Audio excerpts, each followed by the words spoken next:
we need to be able to control our history, because if we don't control our history, somebody else will and control our history. They actually are already. Yes, exactly. Yeah, they and are. our image, because I'm prior military, so I've traveled to many different countries. Okay.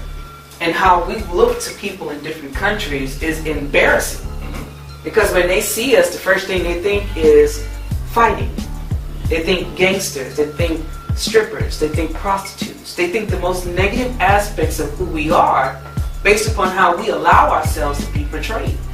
And our artists today need their asses whipped. Plain and simple. It's a shame that I walk into a bar in, say, Japan, and someone sees me and thinks that I'm like Nicki Minaj or I'm like Lil' Kim. And this is your first time meeting me. But because that's the image that you see on TV, and the image that we as women are not protesting being shown, and our brothers have no problem showing, that's how they see us.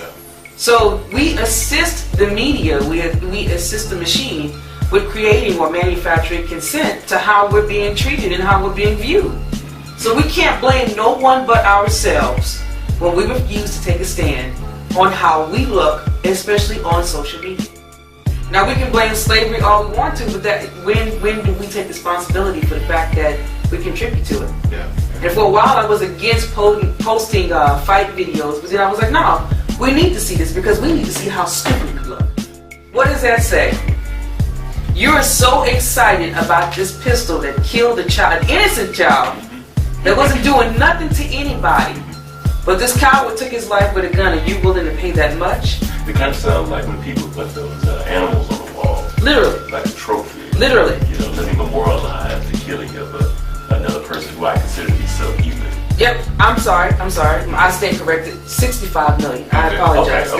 That was the number. From what I understand, they're profiting from our demise. Exactly. You know, I even look at the music industry, all these slavery movies and TV shows that are being released. You know, so you profited from when we were slaves. Right. Now you're showing our history and that, like, and we're going to the theaters, they're going to the theaters, right. And these movies are making millions of dollars. Roots Part 2 coming out soon.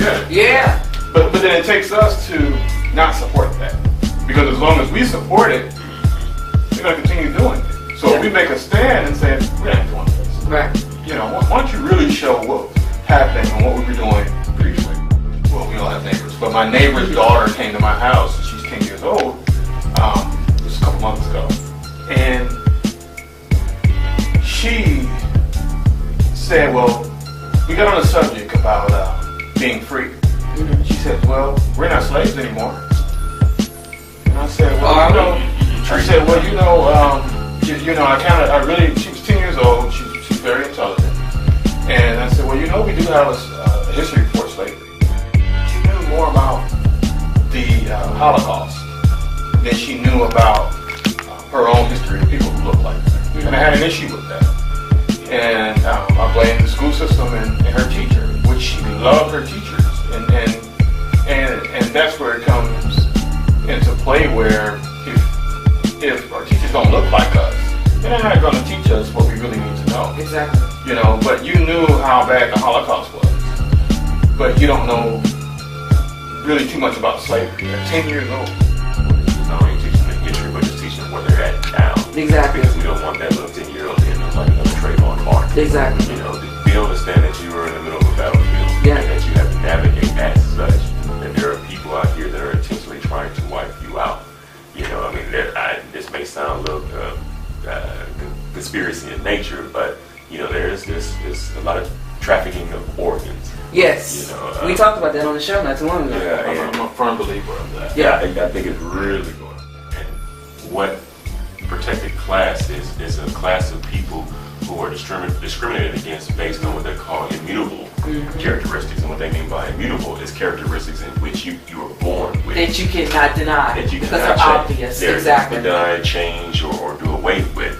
So this idea that police officers are now in a protected class because they have chosen out of high school to take a 4-month course to become certified to kill people then they should be a protected class. So you're basically protecting a class of assassins.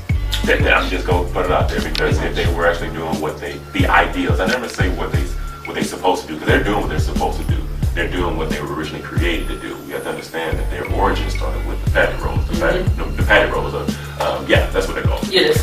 So they're doing exactly what they were designed to do, but the ideals in which we hold them by, they're not going to do.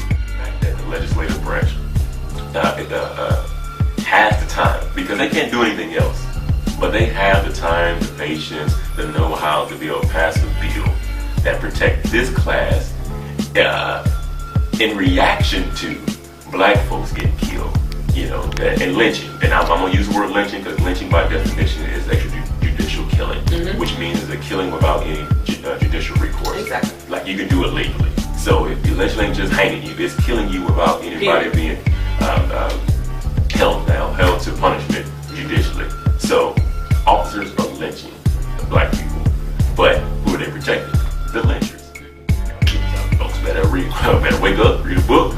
So there's video of this young black girl, and I'm assuming it's her brother. They're riding their bicycles in a parking lot, and you can see a police officer pull up behind them. So she stops because he puts on his siren, and you can see her like waving her hands like, what did I do? Gets out, gets to talking to her. Another officer comes up, talking to both of them. And then you just see the officer just snatch her off the bike. I saw the video. It made me so mad, I literally had to meditate after watching it. Snatched her off the bike. Then he's holding her up against the car when he got his hand around her neck and he's choking her. 14-year-old girl. 14 years old, choking her. So then she's fighting because she's trying to breathe. You can see when he finally lets her go and she's grabbing her throat trying to gasp for air. Then he slams her to the ground and he tasers her several times. And other police officers come up. Now this 14-year-old girl was such a danger to you. Your life was in such threat. You have to tase this child because she was riding her bike. And I guess he didn't like the way she rode it, or the way she was riding it through the parking lot. I don't know. Well, these cops have a green light. Our lives have nothing about it. No. And we were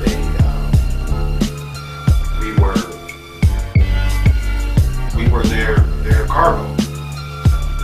That's how we work the land. And the sad part is the majority of us don't even know that we're at war and that we're under attack. No. Because we'll march and protest and make a couple of posts for about a week or two, and then we'll die out. And I believe that these cops, they do these things as tests to see how far we go and see our reaction. Black Star actually did an article based on, I can't think who did the study, but if you go to one of their articles, they speak about the percentage of officers that are killed, that have been killed since 2016 in reaction to the Black Lives Matter movement, or supposedly, allegedly in response to the Black Lives Matter movement, and 75% of the cops that were killed were actually killed by white men. So this fear is unjustified, but again, like Teresa was saying, it's more of a test to see how far they can take us and what we'll do in reaction. So, I would echo the same words that Teresa says, is that I'm not a marching brother. I'm not a turn the other cheek type of brother. I'm not going to go up into the church house and pray for your forgiveness and give you forgiveness. I am more of a Malcolm X-ish type of cat. I'm just being honest with you. I'm a young Malcolm and I'm an old Martin. Okay. I got you on that. No, all that has to stop, because if I'm gonna speak to a Chinese person, I need to speak their language. So if I need to let them know what to do in order to stop, I need to speak the language that they're speaking. When you are in the work environment, and don't lose your job behind this, but if you do, oh well, whatever, you're free. Brother told me, he said, Daryl, I understand that we all have to wear that metaphorical mask in order to navigate through this world that we call America, right? Well, even internationally, we have to navigate. But every now and then, you have to slip it off on them, just for a moment, so they know they cannot take advantage of you. And the interesting thing is that I've tested it a few times. I played the very happy, smiling, joking type of brother that they used to. But as soon as they said something that I know was disrespectful, I flipped. just for a moment. I didn't do the full black folks, you know, family reunion. Right? You know, I did the like, okay, who is this cat? And it was almost instantaneous. By like a week, it was just they stood back. They stayed on their toes. They were happy. They were just like, how's it going today? Everything's good. We didn't know Plymouth Rock. Yeah, we're good. And then it just they started creeping back. And then I snapped. Just a moment. Now I never go long without just show them. And sometimes it can be just an expression. You look at them and you look at them with that disdain that you're dealing with another human being. Right. Don't get it twisted that I'm not beholden to you, that I won't set it off up in me. 1 Corinthians 12:7. Now to each one the manifestation of the Spirit is given for the common good. The gift of the Holy Spirit is not observable or detected by the five senses, but instead the presence that is of the Holy Spirit in the believer when it is manifested and are made obvious in the senses of the world. It may be obvious to only one person, but you will recognize it within yourself once you elevate to your higher self. And we talk about elevation of higher self through meditation and through various methods of going within, so to speak. What are your thoughts on meditation? What do you think about it? Meditation is very important. I believe it keeps you sharp and it keeps you focused. Yes. I struggle with it in the beginning, and you know, every now and then I'm still strengthening it. Russell Simmons has a book that he released, published last year, a couple years ago. I think it's called Success Through Stillness. And it kind of teaches you, you know, because he's relatable, well, to me at least, he talks about the importance of it, you know, what you can do to strengthen it.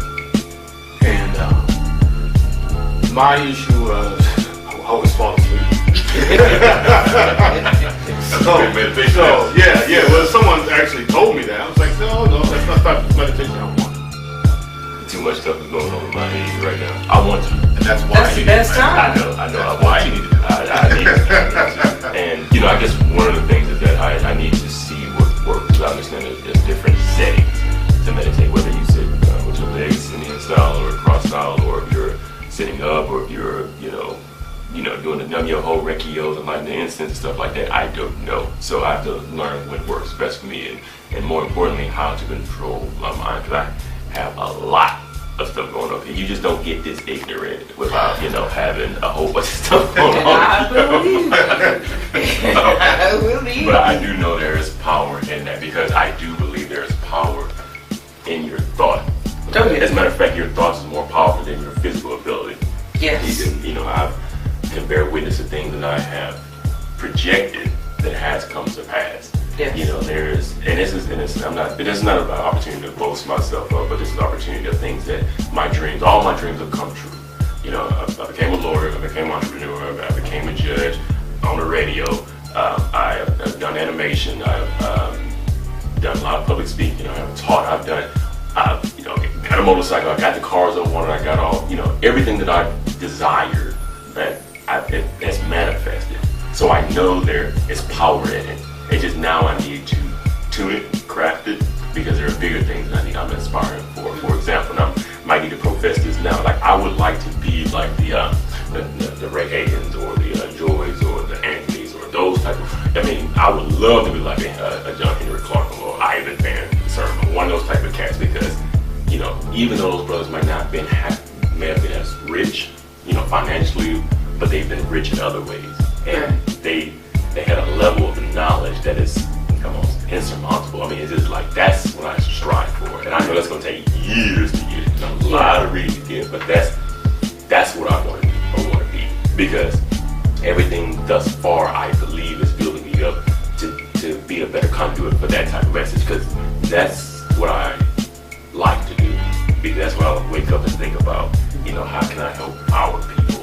You know, one of the things that keep me grounded, that I no longer strive to be rich. I no longer strive to be a billionaire. I mean, don't get me wrong, this might give me a check, I'm cashing, right? You know, but one of the things that I strive for is I want my grandkids to be that. I want my great grandkids to be that. I want my future generation. I want our people to be that. I want us to be the power again. Let me see if I can put this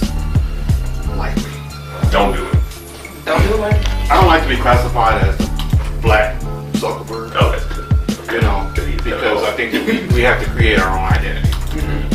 And you know, and people say, well, I'm the, you know, you're going to be the Black Bill Gates. No, you're going to be who you are. Which is what's commissioned by the National Newspaper Publishers Association, showed that the underrepresented potential and spending power of the African American community was enormous. The report's findings, which is presented in the June conference of the National Association of Black Accountants Conference in Nashville, Tennessee, found that African American populations is the economic driving force behind the American economy and is a force to be reckoned with a projected buying power of $1.1 trillion. And I think it's more. I haven't checked for 2016, but we've exceeded that. So, also worth noting, the population of African American consumer growth outpaces that of the rest of the population by 30% annually. So every year we outpace everybody in spending by 30% or more. Additionally, the demographics is younger, more educated, and have higher incomes as commonly believed. So, not only are we spending more, but we're more educated and we have more stuff. According to the study between 2000 and 2009, the number of African Americans attending college or earning degrees had grown by 45% for men and 54% for women. And from what I understand right now, African American women outpace everybody in the United States of America when it comes to education with multiple degrees. I know sisters who have 4 and 5 degrees, making big money with PhDs and doctorates. Big houses, big cars, everything. So, household earnings of $75,000 or more grew by 60% faster than that of the rest of the population. And African Americans' average income nationwide starting out is at $47,000, which is good if you think about it. So what does that mean for business terms? It means African Americans wield tremendous buying power, and the Nielsen study showed numerous shopping trends, mostly for household, health, beauty, travel, smartphones, child-related items. The Nielsen report is also encouraging because it shows that the African American population is a tremendous financial asset to the country's economic recovery. So we help pull us out of the damn hole. All the time. I look at it from this standpoint, and it you know, kind of goes different than what you were just reading, but we like to keep up with the Joneses. Yes. And we must stop that. So there's two factors: keeping up with the Joneses and not coming from anything. Exactly. So when you don't come from anything, and then you finally gain it, you want to run to the Galleria. Mm-hmm. Yeah. Why we can't create our own Gucci? Right. Or Louis Vuitton. And that's the mind state that we must have, you know. And you can't always keep up with the Joneses. No. You know? We won't even buy from each other though. Yeah. Because we want a discount from each other. Yeah, yeah. But we'll buy from other people. Yeah. I don't get that. That's why I brought this book in. There's a scenario in this book, Powernomics. It's one of my favorite books to empower Black America. Mm-hmm. There's a scenario in there that I use a lot. There's a guy, it's a black guy. Claude Anderson wrote the book. He gives us a scenario. There's a black guy, he went into a black-owned store. He wanted to buy a bag of ice. He checked the ice, you know, kicked it around. He weighed the bag, he checked the temperature, you know, measured the cubes or whatever. And so he walked out of the store and walked across the street to a white store. Did the same thing and bought that ice, purchased that ice from the white guy. So the black guy that owned the store across the street caught wind of this. And he says, well, why did you buy the ice from that guy across the street? You didn't buy it from me. We have the same supplier, we get it from the same place. Well, the customer says, well, I bought the ice from him because white ice is colder. So we have the notion that whatever they sell or whatever they say is valid, you know, and we don't have any validity, and we have to get out of that standpoint. But at the same time, we as business owners have to be up on our game also. That's true too. If you have a store and your hours are from 11 to 7. You can't open your doors at 11:15. Right. And you can't close your doors at 6:30. 6:30. Yeah. You know, and you have to give exceptional customer service. Exactly. So you have to Preach be it. up on your game. Yeah. You know, look at the nail care industry. You know, you go get your nails done. We all know who controls that, but they're there. They may be there. They may open up their doors an hour early. They may stay open an hour late. You know, because they understand that these customers are coming and they're giving you good service. So we have to have that mind, that mind state. We can't treat our businesses as a hustle. And that's where we fall short at. Yeah. You know, your business is your business. You have to offer whatever you're doing exceptional quality. Historically, what we have done, well, back in history, when we did acquire some nickels and dimes and quarters, one of the things that we would do is we would have to put it in the white man's bank. Right. Right. But what happens is that when we went to go get our money, that money was stolen. It was taken away. So what we did, we kept it in a mattress, we kept it on the pillow, and then that was stolen. So what we did, as soon as we got paid, we quickly spent it because we didn't want our money to get stolen. So we quickly bought the assets in order to make sure that we can at least acquire some things from our hard-earned money, and that was ingrained through us, through practice and also through genes that we have learned. We have this innate thing in our mind that says as soon as we get a little dollar in our pocket, we're gonna go out there and go spend it because we have this fear of holding on to money. You know, like say that money burned up our pocket. Yeah. And there's some history behind that. It's not just simply it's on fire. It's because we have that innate fear, and that innate fear is based on the historical context of what happened to our ancestors. But with that recognition, with that knowledge, we have to place ourselves in a position. And even I speak to this to myself, is that I would. It's the same that I'll say. I'd rather patron my people, and people say, well, you might get cheated by your people, right? Well, I'll get cheated by them as well.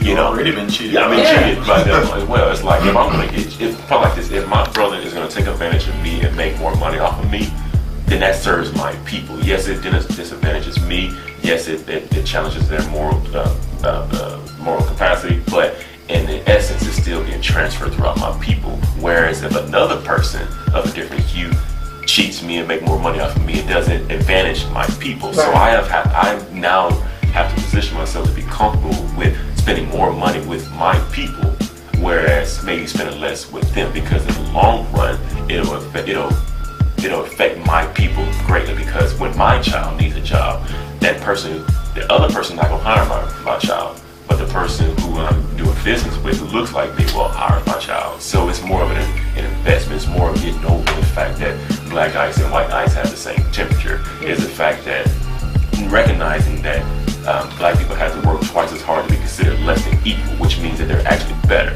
So why should I not go to a black doctor who had to work twice as hard to get into medical school? Why should I not go to a black dentist who had to work twice as hard to be able to do the things they do? A black lawyer, a black whomever, they gonna have to work hard to get there. Yeah. You know, so the knowledge is even greater. Exactly. So why would I not go there in this day? Economy, right? We have to, you know, and like we can support our black-owned businesses, but then who are they supporting? You know, and so I could support 10 black businesses in a day, but if they're going and they're giving the money right back out of our culture, it really doesn't mean anything. Yes. So we have to instill from the consumer to the retail to the distribution standpoint that we have to keep it amongst ourselves, and that's how other cultures are surviving and empowering themselves. You know, I studied the black hair care industry. And 99% of the stores are Korean or Asian owned. Yeah. And from a standpoint where we're 99% of the consumers, really 100% of the consumers, but we'll be modest to say 99% of the consumers. But they control the distribution. You know, so if you and I were to decide that we want to open up a black hair care store, they're going to do everything in their power to not allow it to happen, because and they can do it because they own the distribution